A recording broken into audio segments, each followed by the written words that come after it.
ఆచా coding tutor training ఇచ్చి permanent IT job ఇస్తారు. 9697969788. అంటే ప్రెగ్నెన్సీ రావడానికి రాకపోవడానికి మనం ఇవంతా దాకా మాట్లాడుకున్నాం. ప్రెగ్నెన్సీ అయిన తర్వాత కూడా వాళ్ళు తీసుకోవాల్సిన ఫుడ్ ఏంటి, అండ్ చాలామంది ప్రెగ్నెన్సీ టైంలో ఎక్సర్సైజ్ చేయొచ్చా చేయొద్దా, చేస్తే ఎంతసేపు చేయాలి, ఏ ఎక్సర్సైజ్ చేయాలి, ఇలా లాట్స్ ఆఫ్ క్వశ్చన్స్ ఉన్నాయి. సో దాని గురించి కూడా సో ప్రెగ్నెన్సీ ట్రై చేసే ముందే మీరు ఒక గైనకాలజిస్ట్ని కన్సల్ట్ అయ్యి iron and folic acid start చేయడం చాలా ఇంపార్టెంట్. ఎందుకంటే ఫస్ట్ బేబీలో ఫామ్ అయ్యే న్యూరల్ ట్యూబ్ అంటే బ్రెయిన్ డెవలప్ అయ్యేది. సో అప్పుడు ఫోలిక్ యాసిడ్ అనేది చాలా చాలా ఇంపార్టెంట్. కాబట్టి మీరు ట్రై చేసి ఒక 3 months ముందు నుంచి ఫోలిక్ యాసిడ్ సప్లిమెంటేషన్ చేసుకోవాలి. సో అది చేసిన తర్వాత యాక్చువల్లీ ప్రెగ్నెన్సీకి ఒక 1 year ముందు నుంచే మీరు మీ వెయిట్ని ఒక గుడ్ రేంజ్లో మీ BMI ప్రకారం పెట్టుకుని ఫిజికల్ యాక్టివిటీ ముందు నుంచే స్టార్ట్ చేయాలి. ప్రెగ్నెంట్ అయిన తర్వాత కాదు, ముందు నుంచే మీరు ఫిజికల్గా యాక్టివ్గా ఉంటే కన్సీవ్ అవ్వడానికి హెల్ప్ అవుతుంది. సో ఇప్పుడు ఆల్రెడీ కన్సీవ్ అయిన తర్వాత ఫస్ట్ ట్రైమెస్టర్ అనేది కొంచెం రిస్కీ, ఎందుకంటే మాక్సిమం మిస్క్యారేజెస్ ఫస్ట్ ట్రైమెస్టర్లో అవుతాయి. కాబట్టి వాకింగ్ వరకు చేయొచ్చు. ఎక్కువ స్ట్రెన్యూస్గా ఉండే వెయిట్స్ లిఫ్ట్ చేయడం అలాంటివి విత్ మానిటరింగ్ మీకు బాగా అలవాటు ఉంటే చేయొచ్చు. బట్ ఫస్ట్ ట్రైమెస్టర్లో అవాయిడ్ చేస్తే బెటర్. నెక్స్ట్ ట్రైమెస్టర్ అనేది చాలా best time to do anything.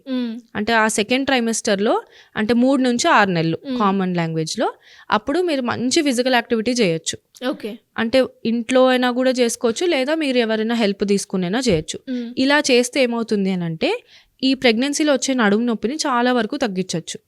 ఎందుకంటే ప్రెగ్నెన్సీలో వెయిట్ ముందుకు ఎక్కువ అవుతున్నప్పుడు ఆ బ్యాక్ మజిల్స్ ముందుకు పుల్ అయ్యి మనకి ఏదైతే వెన్ను ఉంటుందో దాని మీద బాగా బరువు పడుతుంది. అలాంటప్పుడు నడుము నొప్పి వస్తుంది. దాన్ని కూడా మనం తగ్గించవచ్చు. ఇంట్లో ఏంటంటే సింపుల్గా మీరు మీ పార్ట్నర్తో కానీ ఆర్ మీ పేరెంట్స్ ఉంటే వాళ్ళ హెల్ప్ తీసుకుని కూర్చుని లేస్తాం కదా గుంజుళ్ళలాగా, అలాంటివి చేయొచ్చు. నేల మీద తడిబట్ట పెట్టినప్పుడు ఎలాగా ఇలా నడుస్తూ కాళ్ళ మీద కూర్చొని తుడుస్తాం కదా, అది కూడా ఒకలాంటి ఎక్సర్సైజ్. మెడిసిన్ బాల్ అని పెద్ద బాల్ ఉంటుంది, ఇలా బౌన్స్ అయ్యే బాల్.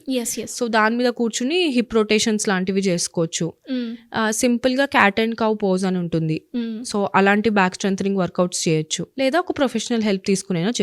కానీ ప్రెగ్నెన్సీని అదొక డిసీజ్ లాగా బెడ్ రిడన్ గా మాత్రం ఉండకూడదు. మీరు ప్రెగ్నెన్సీలో ఎంత యాక్టివ్ గా ఉంటే మీ డెలివరీకి అంత బాగా హెల్ప్ అవుతుంది. నార్మల్ డెలివరీ అనేది ఏది మ్యాజికల్ కాదు, మన చేతిలోనే ఉంది. అఫ్ కోర్స్ అన్ని ట్రై చేసినా కూడా సిజేరియన్ అవుతే దాన్ని బ్లేమ్ చేసుకోవాల్సిన అవసరం లేదు. కానీ మీరు ఈ 9 months అస్సలు యాక్టివిటీ లేకుండా ఉన్నారంటే నార్మల్ అయ్యే వాళ్ళకి కూడా ఖచ్చితంగా సిజేరియన్ అవుతుంది. సో మీ యాక్టివ్ లైఫ్ స్టైలే మీ డెలివరీని డిసైడ్ చేస్తుంది. ఓకే, సో అందుకని ఫిజికల్లీ యాక్టివ్ ఉండాలి అండ్ ప్రాపర్ న్యూట్రిషియస్ ఫుడ్ తినాలి. ఇంకొక కామన్ మిత్ ఏంటి అంటే ప్రెగ్నెన్సీలో ఇద్దరికి తినాలి. అవునవును, ఇద్దరికి తినాల్సిన అవసరం లేదు. జస్ట్ ఒక పూట ఫుడ్ అంతా ఎక్స్ట్రా తినాలి మన టోటల్ డేలో. అంటే ఇప్పుడు రోజుకి ఒక 1800 calories కావాలి అంటే ఇప్పుడు ఒక 2200 calories తినాలి. కానీ దానికి డబల్ 18కి 3600 calories తినిపిస్తారు. అలా ఓవర్గా తినడం వల్ల ఎఫెక్ట్ ఎలా ఉంటుంది? ఓవర్ వెయిట్ అయిపోతారు బాగా. యావరేజ్ గా ప్రెగ్నెన్సీలో గెయిన్ అవ్వాల్సిన వెయిట్ 10 నుంచి 13 kilos. కానీ మనం చూస్తే 20-22 kilos కూడా పెరుగుతారు చాలా మంది. ఇలా ఉన్నప్పుడు జెస్టేషనల్ డయాబెటీస్, ప్రెగ్నెన్సీలో వచ్చే డయాబెటీస్ చాలా కామన్ రీజన్. హై బీపీ కూడా పెరగచ్చు ఇలా ఎక్కువ షుగర్స్ తినడం వల్ల. ఈ హై బీపీ ఉన్నప్పుడు ప్రీ టర్మ్ లేబర్ అంటే 7th month 8th month లో డెలివరీస్ రావడం, చాలా కాంప్లికేషన్స్ అనేవి వస్తాయి. సో వెయిట్ పెరగకుండా కంపల్సరీ వాకింగ్ చేయాలి, ఖచ్చితంగా పోర్షన్ కంట్రోల్ చేసుకుని తినాలి. మీ ఫుడ్లో అన్నం తక్కువ ఉండాలి, కూర పప్పు ఎక్కువ, ఆకుకూరలు అలాంటివి ఎక్కువగా తీసుకోవాలి. అంతేగాని డబల్ తినాల్సిన అవసరం అయితే లేదు. అండ్ అలాగే ప్రెగ్నెన్సీ టైంలో చాలా మందికి రకరకాల క్రేవింగ్స్ అయితే వస్తూ ఉంటాయి. ఆ క్రేవింగ్స్ అంటే ఎందువల్ల వస్తూ ఉంటాయి అంటారు? సో క్రేవింగ్స్ అనేది ఎప్పుడైతే షుగర్ లెవెల్స్ కొంచెంగా డౌన్ అవుతాయో అప్పుడు డెఫినెట్లీ షుగర్ తినాలి అని అనిపిస్తుంది. సో షుగర్ తినాలి అని అనిపించినప్పుడు షుగరే తినాల్సిన అవసరం లేదు. సో దానికి ఆల్టర్నేటివ్ గా మంచి ఫ్రూట్స్ తినొచ్చు, ఖర్జూరాలు తినొచ్చు, ఇంట్లో చేసుకునే పల్లి లడ్డూలు, నువ్వుల లడ్డూలు అవి తినొచ్చు. ఇప్పుడు షుగర్ క్రేవింగ్స్ నిజంగా వస్తున్నాయి లేదా క్రేవింగ్స్ పక్కన పెడితే వస్తున్నాయని చెప్పి కేక్స్, డోనట్స్, పేస్ట్రీస్ ఇలాంటివి తినేస్తున్నారు.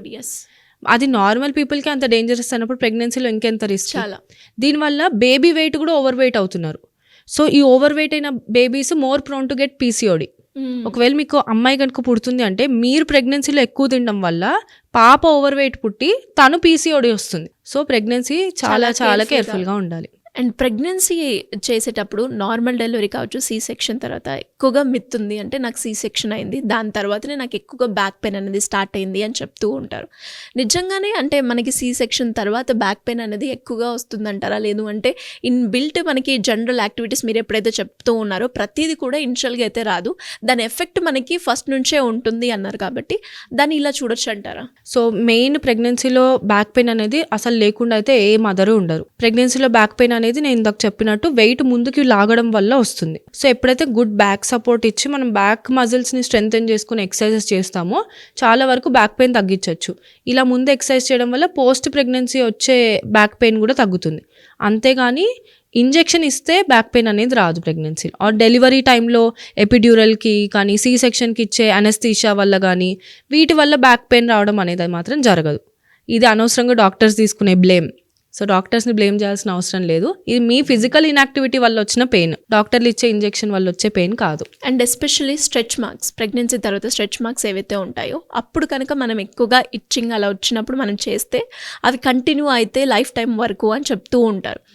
అది నిజమేనండి? ఇది కూడా మిత్తే. సో ఎందుకంటే ఇప్పుడు ప్రెగ్నెన్సీలో బెల్లీ మీద వస్తాయి స్ట్రెచ్ మార్క్స్, కానీ మనం అబ్జర్వ్ చేసుకుంటే మన బాడీ మీద ఎక్కడో అక్కడ ఉంటాయి. అంటే ఇప్పుడు కొద్దిగా వెయిట్ గెయిన్ అయ్యారు, సో ఆర్మ్స్ దగ్గర రావచ్చు, హిప్స్ దగ్గర రావచ్చు. సో ఇవి కూడా స్ట్రెచ్ మార్క్స్.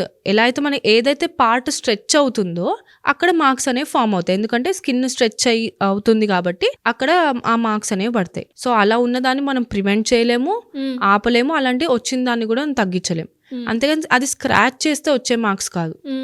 ఇప్పుడు మన పొట్ట ఇంత ఉండేది ఇంత పెద్దగా అయింది, సో ఆ స్ట్రెచ్ అయిన స్కిన్ వల్ల వచ్చిన మార్క్స్ అది.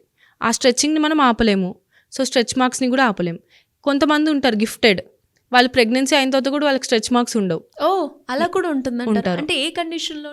జెనెటిక్. అది కూడా మీకు స్కారింగ్ అంటే మీ బాడీ మీద ఒక స్కార్ పడడం అనేది ఎంత ఇంటెన్సిటీలో అవుతుంది అనేది కూడా మన జీన్స్లో డిసైడ్ అయి ఉంటుంది. సో ఒక్కొక్క ఉమెన్లో స్ట్రెచ్ మార్క్స్ ఒక్కొక్క ప్యాటర్న్లో పడతాయి. కొంతమందికి జస్ట్ అక్కడక్కడ పడి ఉండొచ్చు, కొంతమందికి చాలా సివియర్గా ఉంటుండొచ్చు. ఇవన్నీ వాళ్ళ చేతిలో ఉన్నవి మాత్రం కాదు. ఆర్ ఏదైనా ఆయిల్ రాస్తే, మాయిశ్చరైజర్ రాస్తే తగ్గిపోతుందా అంటే తగ్గదు. కొద్ది వరకు స్కిన్ స్ట్రెచ్ అయినప్పుడు వచ్చే ఆ డ్రైనెస్ని తగ్గిస్తుందేమో కానీ స్ట్రెచ్ మార్క్స్ని తగ్గించే మెడిసిన్ కానీ ఆయింట్మెంట్స్ కానీ లేవు. దయచేసి ఆ స్కామ్లో ఎవ్వరూ పడకూడదు.